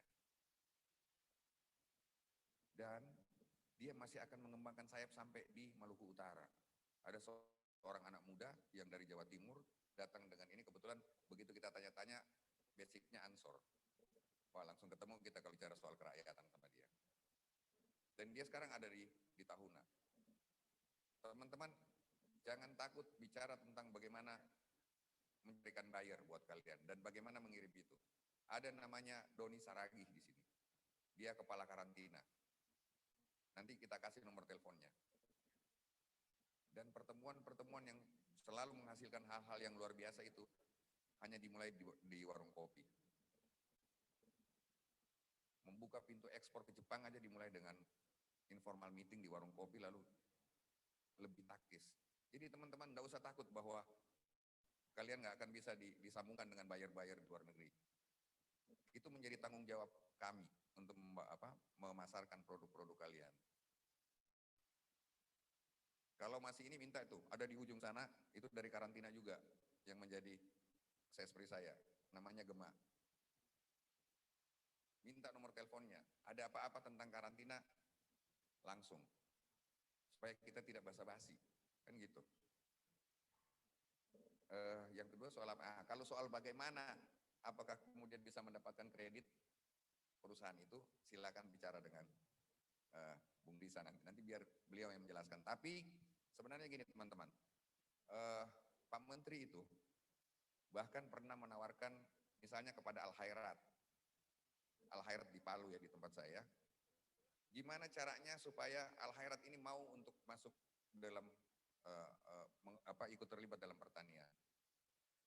Maka ditawarkanlah apakah Al-Khairat mau sebagai lembaga diberikan pinjaman lewat KUR. KUR itu bukan berarti nanti dalam bentuk duit, tidak. Tapi dia bisa dalam bentuk intan, dalam bentuk peralatan, sehingga nantinya itu yang menjadi stimulan daripada bagaimana kita membangun pertanian di tempat itu. Kan Al-Khairat punya universitas, punya mahasiswa. Mahasiswa-mahasiswa ini pasti punya lahan di kampungnya masing-masing. Itulah yang akan dibantu. Tapi Al-Khairatnya yang bertanggung jawab untuk ketika panen membayar kredit yang diberikan. Dan itu juga bisa dilakukan oleh gereja-gereja, oleh teman-teman Gamki. Bahkan nanti kalau memang Sekum lebih serius, ayo kita bicara tentang MOU Gamki dan Kementerian Pertanian. Itu jauh lebih konkret. Sehingga kami bisa bicara juga sama seluruh BPTP, karantina, dan teman di Indonesia. Kita udah punya MOU dengan Gamki. Kalau Gamki mau melakukan sesuatu dan mereka mau terlibat di dalam pertanian, kita harus turun tangan. Saya minggu lalu ada gereja apa ya namanya, di Jogja. Karena jemaatnya itu datang dari Kupang, dari beberapa daerah di luar Jogja, maka untuk pemberdayaan ekonomi jemaat, mereka minta bantuan. Oke, lewat Pol Bantan dan BPTP, Pak Suharsono di sana, saya bilang, Pak Suharsono, tolong temui jemaat di sana, lihat apa kebutuhan mereka, apa yang bisa transfer knowledge, dan bagaimana mereka bisa menghasilkan itu. Turun loh, Bu. Dan saya udah dikirimin fotonya, jemaatnya dilatih untuk bercocok tanam serta lele. Karena itu yang dianggap menghasilkan dalam waktu dekat. Maka jangan takut, teman-teman. Kementerian Pertanian itu akan ada buat kalian ketika memang kalian serius mengurusi pertanian. Oke, itu soal kelapa. Yang terakhir soal apa ya? Ya, jaminan pasar, Pak Teniasa, memang susah juga kita kalau mau bilang kita bisa menjadi center kelas untuk semua komoditas di Indonesia ini. Nggak bisa. Karena cerita tentang center kelas itu selalu ada Swartepit di sampingnya. Kan gitu. Ada Swartepit, itu pit hitam. Yang suka kasih masuk anak kecil yang suka maraju, kasih masuk dalam karung. Kan gitu. Jadi memang hidup ini selalu dua sisi. Tapi saya mau cerita gini, teman-teman. Mungkin kalian akhir-akhir ini akrab dengan istilah food estate. Food estate itu sebenarnya awalnya sama Pak Menteri itu kearifan lokal yang namanya lumbung di kampung, lumbung di desa. Kalau orang panen, tidak semuanya dia habiskan, tapi dia taruh di lumbung. Sehingga kalau terjadi sesuatu, maka siap cadangan untuk itu. Itulah yang kemudian secara modern kita bilang food estate. Karena pertanian ini selalu serba salah. Pertanian sudah bantu petani, bantu masyarakat apa? Tapi kan persoalan distribusi bukan ada di pertanian. Tanpa bermaksud menyalahkan, ada di teman-teman perdagangan. Persoalan penyerapan ada di mana? Ada di Bulog. Tapi tiap kali harga turun, atau ini ada kekeringan di sana, yang disalahkan siapa? Pertanian. Daripada pertanian selalu disalahkan, maka muncullah ide food estate itu, yang lalu berkembang menjadi lintas yang mengerjakan. Kan kayak gitu. Jadi, teman-teman saya mau ajak, kalau kita mau serius, ayo. Hari Jumat lalu, Pak Menteri itu di Universitas Muhammadiyah Makassar bicara tentang kita ditargetkan menciptakan 2,5 juta petani milenial. So, dengan anggota Gamki yang banyak itu, saya berharap teman-teman juga bisa menjadi bagian daripada pencapaian target kami. Terima kasih.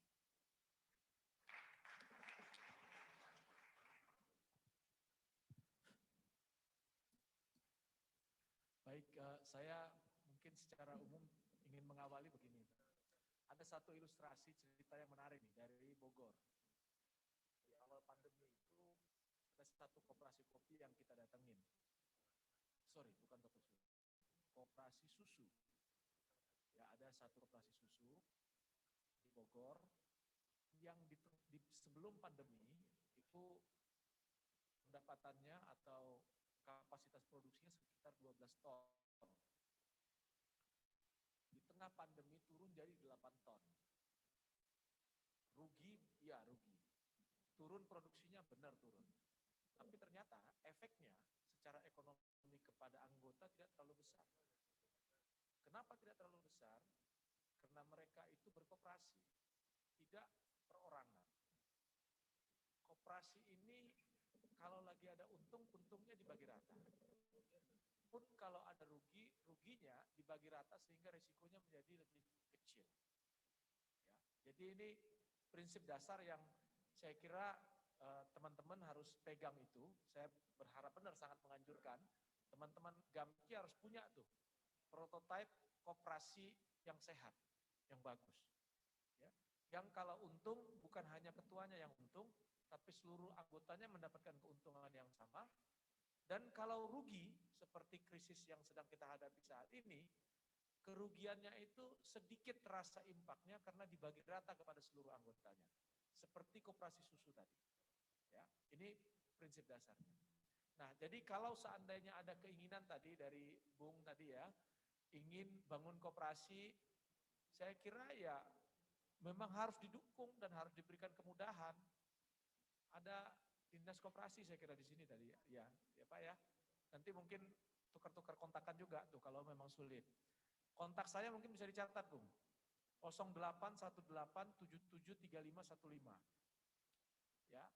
Dari pengalaman yang sudah-sudah 0818773515. Silakan dihubungi saya nanti kalau ada hal-hal yang kurang.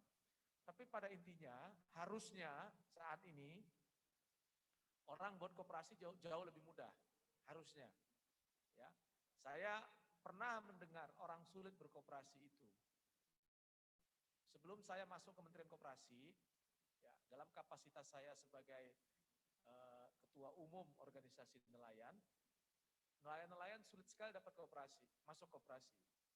Setelah saya masuk, saya kira bisa mudah, ternyata sulit juga, benar. Ya. Nah, tapi dalam beberapa waktu terakhir ini sudah ada perubahan-perubahan yang mendasar dan saya mendengar di beberapa tempat itu cepat sekali. Ya. Nah, kecepatan itu mudah-mudahan sama dengan di Sulawesi Utara. Kita uji nanti ya 1-2 minggu ke depan, Bung sudah bisa punya koperasi atau belum, nanti kabarin saya. Ya. Tapi koperasi itu tidak boleh dimimpikan, tapi dilaksanakan. Ya. Jangan dimimpikan, kalau dimimpikan nggak pernah kejadian dia, memang harus dikerjakan. Jadi saya ingin, kalau boleh nanti itu diawali di sana, coba diorganize teman-temannya, ya, kalau perlu ada dari tempat kami juga nanti bersinergi dengan dinas di daerah, kami akan berikan, ya nanti diberitahu saya, supaya segera berkoperasi. Penting berkoperasinya, tapi lebih penting lagi punya usahanya. Kalau ada orang berkoperasi tidak punya usahanya itu agak unik tuh, ya. Ya, jangan sampai begitu, nanti jadi sekedar administratif saja, hanya ingin dapat bantuan-bantuan, nggak ada gunanya yang begitu. Ya, koperasi itu adalah kelembagaan ekonomi rakyat untuk menghimpun kekuatan rakyat yang berserak-serak itu menjadi kekuatan ekonomi yang kapasitas ekonominya ya itu berskala, ya tidak kalah dengan korporasi. Jadi kalau tadi sudah ada yang ekspor, PT yang berekspor benar, sudah benar itu. Ya. Nah kalau mau berkoperasi bagus sekali gitu. Ya. Bagaimana membayangkan usaha rakyat itu bisa berkoperasi? Coba Anda bayangkan, pohon kelapa yang Anda miliki itu punya Anda atau punya orang? Kelapanya punya sendiri atau punya petani-petani? Petani-petani. Berapa petani yang punya itu? Banyak sekali. Perkembangannya sekarang, ya pertanian 4.0 itu entitasnya itu dimiliki secara kolektif. Ya, bagaimana dia? Kalau kita belajar dengan Belanda, satu petani itu bisa bergabung di 3 koperasi. Koperasi di hulu dia bergabung dengan dalam kerangka untuk produksinya, untuk bisa secara kolektif mendapatkan benih yang benar, pakan yang benar, mengkonsolidasikan lahan-lahannya menjadi punya skala. Ya, kalau benar petani kan pasti tahu tuh, beli benih secara kolektif banyak jumlahnya, itu akan jauh lebih murah kalau daripada beli orang per orang. Ya, jadi di hulunya dia bisa menjadi konsolidator untuk mendapatkan benih yang baik, pakan yang baik, konsolidasi lahan yang benar, dan seterusnya dan seterusnya. Di tengah, ya, dia mengkonsolidasikan pembiayaannya. Jadi petaninya juga punya koperasi, ikut dalam koperasi simpan pinjam untuk dapat pembiayaan. Di hilir dia melakukan konsolidasi pasar. Ya, si petani tadi terhubung dengan adakah dengan koperasi konsumen, apakah dengan ekspor impor dan seterusnya, sehingga ada kepastian pembelian dari produk. Jadi coba bayangkan, kalau hari ini ada 1.000 petani yang bergabung dengan usaha Bapak ya, yang udah ekspor tadi itu, si 1.000 petani itu berhimpun dalam satu koperasi. Ya, jadi semua produksinya tadi itu terhimpun dalam koperasi, mereka bagian dari anggotanya, mereka bagian dari pemiliknya, lalu di saat yang sama mereka juga bagian dari proses hilirisasinya, ya. Lalu di saat yang sama pula mereka juga bagian dari eksportirnya. Coba bayangkan betapa murahnya usaha itu, ya, dan betapa mudahnya usaha itu harusnya, ya, dengan model yang semacam itu. Dan kalaupun terjadi apa-apa, resikonya juga menjadi ringan karena dibagi kepada semuanya. Tidak seperti yang sekarang ini dia tanggung sendiri, kan begitu ya. Nah, maka oleh sebab itu saya tidak ingin membandingkan satu dengan yang lain karena itu entitas usaha. Apapun pilihannya boleh saja.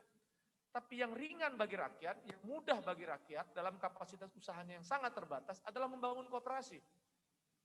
Kalau satu petani hanya punya 1 hektar lahan, ambil contoh begitu, ya, untuk bisa berskala ekonomi dia perlu 100 hektar, mungkin nggak rakyatnya punya 100 hektar? Tidak mungkin kalau sendiri, nggak ada duitnya. Bagaimana caranya supaya dia punya 100 hektar? Maka dia harus berhimpun menjadi 100 petani. Sehingga 100 petani tadi itu punya 100 hektar. Dalam satu kelembagaan ekonomi yang kita sebut dengan koperasi tadi. Dengan begitulah dia punya skala ekonomi.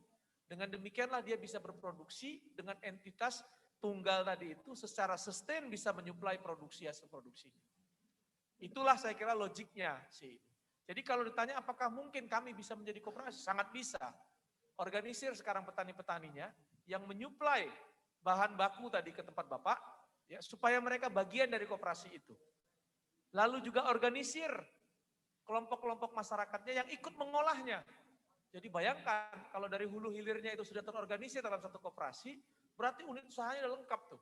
Ada pelaku hulunya, ada pelaku tengahnya, processingnya, ada pelaku hilirnya. Dahsyat itu. Perubahannya luar biasa bisa terjadi di sana. Nah, tadi terkait dengan urusan ekspor impor itu, ya, saya kok yakin bisa. Bagaimana caranya, teknisnya tadi sudah disampaikan oleh Pak Erik ya. Nanti kalau diperlukan kami itu punya namanya Deputi Bidang Produksi dan Pemasaran. Ya, yang sekarang juga untuk tahun depan tuh sedang menyiapkan satu program untuk pengembangan menghubungkan antara hulu hilir tadi itu. Ya, nanti kita bisa, nomor kontak saya kan ada tuh ya, tadi saya sudah berikan. Nanti kita bisa berkontak untuk itu. Kalau memang diperlukan untuk sinergi yang lebih luas, saya kira kami di Kementerian Koperasi dengan Kementerian Pertanian ini udah, kalau menterinya sih udah ketemu terus tuh. Ya, jadi tinggal kita konkretkan saja. Ya, terakhir saya ingin sampaikan begini, Gamki ini ladangnya anak-anak muda. Ya, anak-anak muda ada di sini dari seluruh Indonesia. Ya, spiritnya jelas lah, beda itu anak muda. Banyak penelitian menunjukkan anak-anak muda itu akan terpanggil di tengah situasi krisis yang semacam ini untuk turun tangan ambil bagian. Dan salah satu yang membuatnya ambil bagian itu adalah tantangan inovasi dan teknologi. Kebutuhan akan inovasi dan teknologi. Tentu ketika tadi Bang Erik mengajak teman-teman untuk turun bertani, tentu bertaninya nggak boleh sama dengan bapak dan ibunya. Harus ada value-nya yang berbeda. Harus ada nilai tambahnya di situ. Ya, harus ada inovasinya, harus ada teknologinya di sana. Nah, bagaimana caranya itu? Teman-teman, ya, teman-teman hari ini bisa mulai. Saya yakinlah ada gagasan-gagasan yang tumbuh dengan banyak melihat. Saya aja yang baru beberapa bulan lah bergabung di Kementerian Koperasi itu, pekan atau 2 pekan lalu pergi ke NTT. Ini cerita lain nih, yang mungkin bisa menginspirasi ke NTT. Di NTT pergi ke salah satu koperasi, namanya Koperasi Pintu Air di Momere. Di Koperasi Pintu Air ini kelapa nih, urusannya kelapa ya. Di kantor di Koperasi Momere ini, itu dibangun mereka, usahanya diantaranya adalah urusan kelapa-kelapa ini. Yang mereka organisir siapa? Ya petani-petani kecil. Dalam perjalanannya anak-anak muda di koperasi ini, itu menemukan teknologi di Malang. Ya, untuk melakukan penyulingan si kelapa tadi menjadi minyak goreng yang sangat bagus. Lalu mereka berkolaborasi, jadi koperasinya mengagregasi produk-produk kelapa tadi dari petani-petaninya, lalu di koperasi itulah terjadi hilirisasinya. Jadi pusat dari inovasinya itu ada di koperasi. Sehingga anggotanya yang berkoperasi merasa punya nilai tambah ketika dia bergabung ke koperasi. Nah, saya bayangkan petani-petani yang ada di Sulawesi Utara itu tumbuh dan kembang seperti sekarang. Nelayan-nelayannya tumbuh dan kembang seperti sekarang. Dan Gamki membangun koperasi menjadi pusat inovasi yang mengembangkan sektor pertanian dan perikanan di Sulawesi Utara. Saya kira demikian. Terima kasih. Mudah-mudahan bermanfaat ya, dan kita berharap bisa berkolaborasi terus. Terima kasih. Terima kasih Pak Rizal. Dan Bapak Ibu, mohon maaf kita dibatasi oleh waktu dan untuk sesi studi meeting ini kita akan akhiri. Dan kita sudah mendapatkan materi dan kami berharap itu bisa membuka wawasan berpikir kita dan kemudian juga ada hal-hal yang perlu ditindaklanjuti, sekiranya itu akan ditindaklanjuti. Oleh karena itu kita memberikan apresiasi untuk para narasumber kita. Terima kasih sudah berbagi dan dikembalikan kepada ya, terima kasih moderator dan para pembicara.